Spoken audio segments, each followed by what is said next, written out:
To palpate the iliac crest, I would recommend putting your patient in a sideline position so you have full access to the iliac crest. The palpation book recommends the patient be in prone, but then you have to reach underneath the patient to access the anterior aspect of the crest. So in sideline, you can reach the full length of it with easy access. So you can use your starting point at the patella, crossing over the patellofemoral joint. So I'm going to move laterally onto the lateral femoral condyle, trailing proximally up the shaft of the femur, and crossing over the acetabulofemoral joint onto the iliac crest. So you can feel the top portion of that crest here. And then when you're doing your palpation, you want to show me the full length of it. So it goes from the anterior superior iliac spine all the way back to the posterior superior iliac spine. So the crest is in between those 2 points. So if I'm on the top portion of the crest here, I'm going to palpate along the ridge of the iliac crest until I reach the posterior superior iliac spine. And then I'll trail back along the crest. Okay, and I know you can't see this from the angle that you're at, but the anterior superior iliac spine is a lot more palpable. So you're going to come across the front of the hip until you reach the anterior superior iliac spine, and then that's the full length of the iliac crest. Your confirmation for this is latissimus dorsi has attachment here. To palpate the iliac fossa, we can start on the patella, crossing over the patellofemoral joint onto the lateral femoral condyle, superiorly along the lateral shaft of the thigh, crossing over the acetabulofemoral joint onto the iliac crest. The iliac fossa is sort of an indentation on the anterior aspect, and to get access to this, we're only going to be able to touch a small portion of it, but you're going to use a reinforced finger, and you're going to slide your fingers into the fossa, trying to stay tight to the bone and trying to move the muscles out of the way as you go in. So if I'm on the iliac crest here, this is the anterior superior iliac spine. I'm going to come just posterior to that anterior superior iliac spine. I'm going to hook around the top portion of that iliac crest. What I'm going to do before I go to palpate the iliac fossa is I'm going to have my patient take a nice deep breath in. And then as they exhale, I'm going to sort of very slowly sink into the tissue and try to stay tight to that fossa. Okay with that? Mm-hmm. Okay, I'm going to ask them to go one more time. Nice deep breath in. And keep my fingers where they are. And as they exhale, I'm going to sink just that little bit more in the fossa. So here I am on a small portion of the iliac fossa. Good. And then I'm asking my patient to take a nice deep breath in. As they breathe in, I'm going to slowly bring my fingers out. So my confirmation for the iliac fossa is that it's an attachment point for iliacus. To palpate the posterior superior iliac spines, you can begin at the patella. So I'm going to be sort of just underneath my patient's knee here. So I'm on the patella, moving laterally across the patellofemoral joint onto the lateral femoral condyle, superiorly along the lateral aspect of the thigh, crossing over the acetabulofemoral joint onto the iliac crest. Once I'm on the iliac crest, I can palpate along that crest until I reach the posterior superior iliac spine. If you were to visibly look at the patient's back, the posterior superior iliac spine look like the dimples of the lower back. So if you were to place your hands on both sides of the iliac crest, so this portion of my hand is on top of the crest, and I bring my thumbs together towards the back of the patient, okay, that is the level of the posterior superior iliac spine. So that's approximately where you're going to find them. So I trailed to the iliac crest, posteriorly along the iliac crest until I got to the posterior superior iliac spine. My conformation for the posterior superior iliac spine is latissimus dorsi. To palpate the sacral tubercles, and most specifically the second sacral tubercle, I'm going to start on the patella, moving laterally across the patellofemoral joint onto the lateral femoral condyle, superiorly or proximally up the lateral aspect of the thigh, crossing over the acetabulofemoral joint onto the iliac crest, palpating posteriorly and medially onto the posterior superior iliac spine. From there, if I trail medially to the midline of the body and also the midline of the sacrum, I can feel a small bony prominence here, and that is the second sacral tubercle. The second sacral tubercle lines up with the posterior superior iliac spine. If I go more proximal, I can palpate the first sacral tubercle. My confirmation for this is that the latissimus dorsi attaches here. To palpate the ischial tuberosity, we can begin our palpation on the fibular head. From here, moving proximally and slightly medial onto the medial tibial condyle. Then crossing over onto the femur. And once I'm on the femur, I'm going to move posteriorly and medially until I get onto the posterior aspect of the thigh. I'm going to palpate proximally. As I get towards the gluteal fold, I'm going to switch my fingertip palpation to a fist.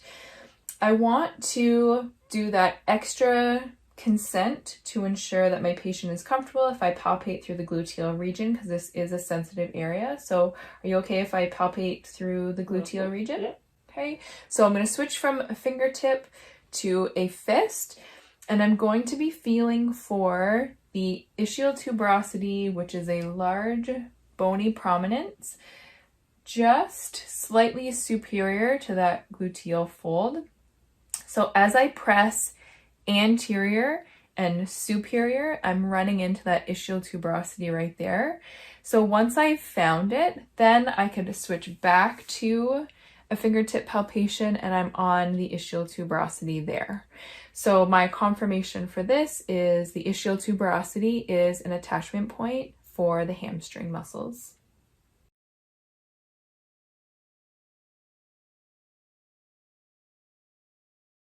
With your patient in a 3/4 prone position, they are not quite face down, but they are tipped a little bit further forward, and their top leg is brought up, the hip is flexed, and the knee is flexed. So what this position does is it gives us access to the Ischial Ramus and the inferior pubic ramus in a position that allows you access to the structure, but also makes sure that you don't have to palpate in an area that you might indirectly make contact with areas of the patient's body that would not be appropriate. So what we're going to do to start this trail, I'll show you the ischial ramus and then the inferior pubic ramus in this same palpation. So for both of these, you can start at the fibular head. So I'm palpating this leg here that's straight, the bottom leg, so you can't quite see the fibular head, but from here you're going to move on to the lateral tibial condyle, superiorly onto the lateral femoral condyle, and then you're going to move your palpating hand onto the posterior aspect of the leg.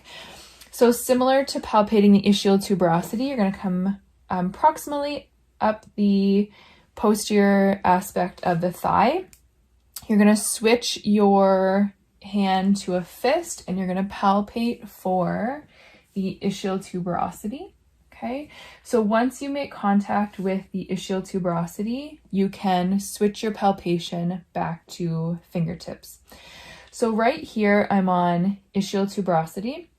If I want to get on to the ischial ramus, then I'm going to move approximately 2 finger widths. Now, depending on the size of the therapist and the size of the patient, it might be 1 finger, but we're moving in an anterior direction. Okay, so from here, we're going sort of like this direction. So if I'm on the ischial tuberosity, here is the ischial ramus. Okay, and if I move 1 to 2 more finger widths further anterior, I'm on the inferior pubic ramus.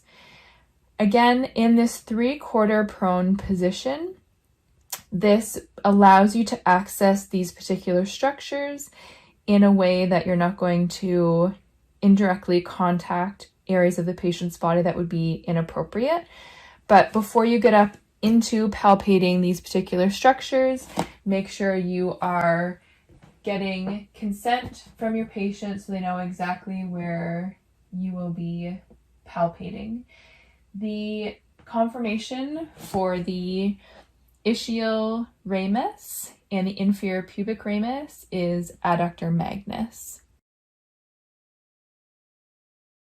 To palpate the greater trochanter of the femur, we can start on the fibular head, moving on to the lateral tibial condyle, crossing proximally across the tibiofemoral joint onto the lateral condyle of the femur, moving proximally along the lateral aspect of the thigh.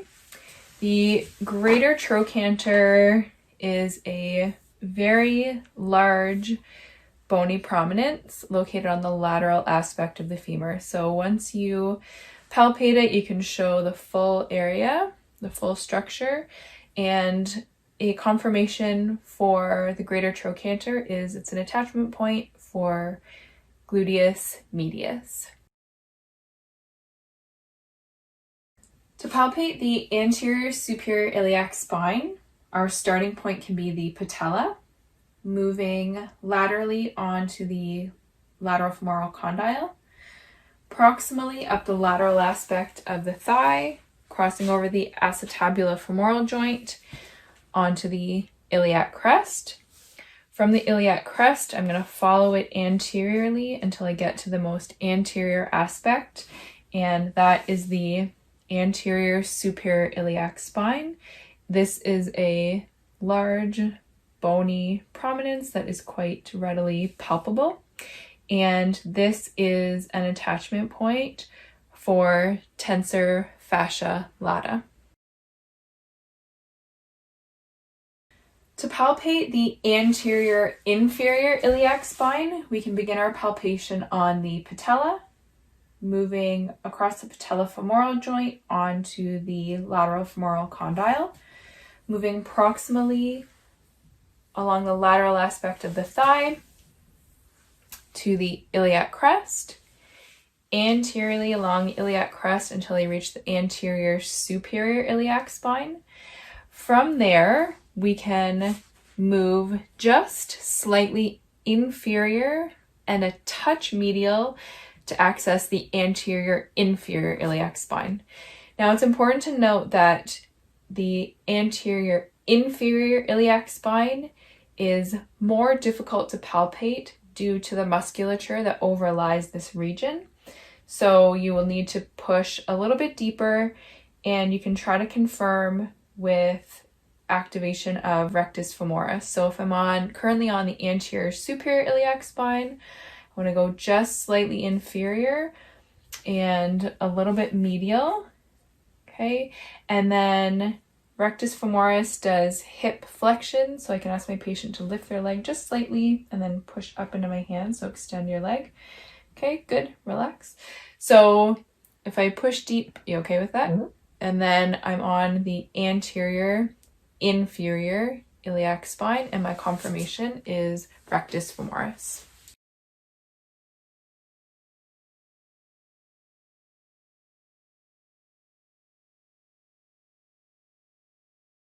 So in this demo, I'm going to show you how to palpate the pubic crest, the pubic tubercles, and the superior pubic ramus. So for all three of these, they're in a very similar region. And I'm going to start my palpation 2 joints away up at the manubrium. So this particular palpation requires you to go closer to or through areas that require special consent. So you're going to ask your patient to be involved in this palpation as well. So I'm going to start at the manubrium. I'm going to ask my patient to cover breast tissue on both sides so that I can palpate down the sternum and not indirectly contact any breast tissue. So my patient is covering. I'm going to palpate distally down the sternum until I get to the xiphoid process. Then what I'm going to ask my patient to do is, if I'm standing on the left side of the patient's body, I'm going to ask my patient to take their right hand, so on the opposite side, and they're actually going to take this hand and cover up their groin. Okay, they're going to cover their groin region. I'm not palpating anywhere past that area, but this provides a barrier so that I know sort of where not to go too far. And then it also provides a little bit of comfort for the patient to know that they are covered as I go through this palpation. So from the xiphoid process, I'm going to move inferiorly until I get to the umbilicus. Once I get to the umbilicus, I'm going to change my hand position and I'm going to use the heel of my hand, and my pressure is going to be posteriorly, so towards the table, and a little bit inferior towards the feet. And I'm going to try to run the heel of my hand into the top of the pubic bones, and that will be the pubic crest. So I'm going to push posterior and inferior. Okay, not quite there.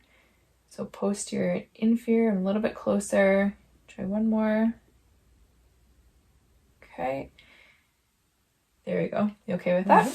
Okay. So right now I'm on the top portion of the pubic crest. So my pressure is posterior, and I run the heel of my hand into the superior aspect of that pubic bone. So that's the pubic crest. If I move my hand just slightly onto the anterior aspect, then just back and forth as I sort of oscillate my hand just slightly medial lateral deviation, I'm on the pubic tubercles. So the pubic tubercles are located on the anterior aspect, and the crest is the superior aspect. So I just move my hand slightly onto the anterior aspect, and now I'm on the 2 pubic tubercles. If I move my hand just slightly wider, so now I'm coming out lateral, now I can palpate the superior pubic ramus. Okay, so just lateral to the pubic tubercles is the superior pubic ramus. So my confirmation for the pubic crest, which is on the superior aspect, that is rectus abdominis. My confirmation for pubic tubercles is rectus abdominis. And my confirmation for the superior pubic ramus is the rectus abdominis or pectineus. So that's how you palpate those 3 structures using the same trail.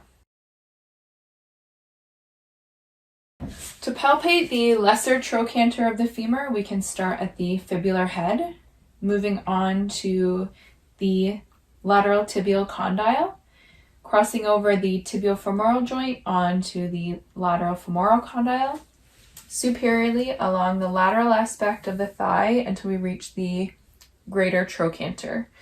So the greater trochanter is a point where we can then move medially and try to get onto psoas major. To access the lesser trochanter, we can palpate along psoas major to get to the attachment point for it, which is the lesser trochanter. So psoas major does hip flexion. So if I can get my patient to try to bring their leg up off the table and I can resist hip flexion, okay, I can feel it activating there. To make it easier to access lesser trochanter, you can ask your patient to externally rotate their thighs. So I'm going to get you to turn your leg out. Excellent. And then from here, I can access lesser trochanter. So I'm going to place my hand again on the thigh. So I'm going to get you to push up into my hand. Yep. Okay, keep pushing. Good, relax.